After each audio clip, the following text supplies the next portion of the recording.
ते घाबरून पिऊने निर्जा फोन केला असणार. तिच्यावर चिडू नका तुम्ही, तिच्यावर रागू नका. निर्जाच्या वतीने पण मी माफी मागते. ती यायला नको होतं तिनं. संतोष, शांत हो, शांत. काही करत नाही. शांत, रडू नकोस. तुला कळतंय का अनु, तुझ्या माहेरचे जे लोक आहेत ते आपल्याला कसं वागवतात? वाईट वागवतात ना. म्हणून सांगतोय, यानंतर गिरीश कोकले हे तुझे वडील आहेत, हे कायमचं विसरून जायचं. तुझं माहेर हे तुझ्यासाठी कायमचं तुटलं हे लक्षात ठेवायचं आणि 100 वेळा म्हणायचं, मी माहेरी पाऊल टाकणार नाही.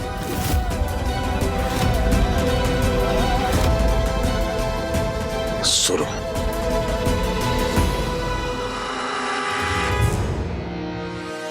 मी माहेरी पाऊल टाकणार नाही.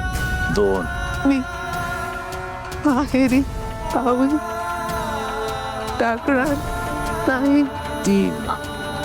मी माहेरी पाऊल टाकणार नाही. मी माहेरी पाऊल टाकणार नाही. 4. मी माहेरी पाऊल टाकणार नाही. 5. मी माहेरी पाऊल टाकणार नाही. मी माहेरी पाऊल टाकणार नाही. 10. मी माहेरी पाऊल टाकणार नाही. 11. मी माहेरी पाऊल टाकणार नाही. 12. मी माहेरी पाऊल टाकणार नाही. 13. मी माहेरी पाऊल टाकणार नाही. 15. मी माहेरी पाऊल टाकणार नाही.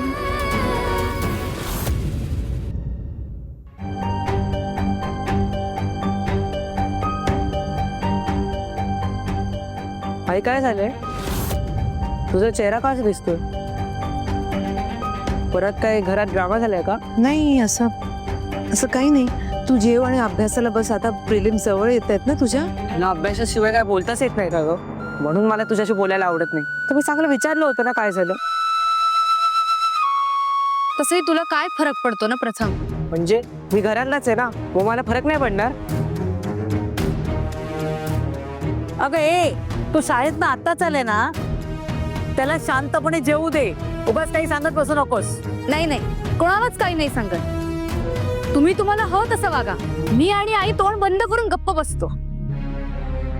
पिहू, चिडचिड करू नकोस. जेव आणि अभ्यासाला बस. तुझाही अभ्यास महत्वाचा आहे ना.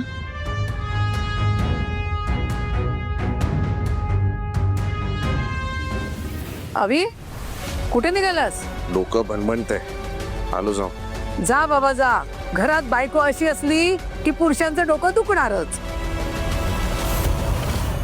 येऊन जाऊन फक्त आईवर खापर फोडायचं.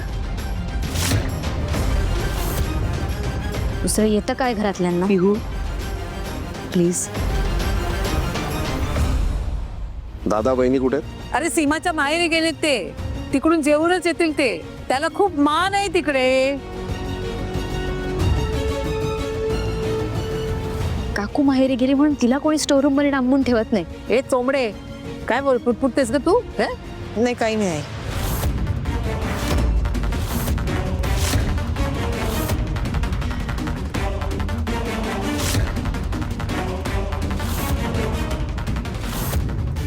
ऍड्रेस चुकलाय का आपला? ऍड्रेस चुकला नाहीये. त्या घरातली माणसं चुकलेत म्हणून जाब विचारायला आलोय मी.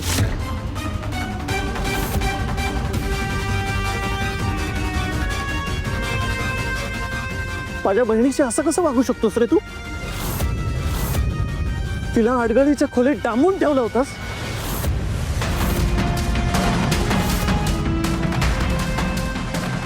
माणूसच का हैवान आहेस तू? माझ्या घरी यायची हिंमत कशी केली तू?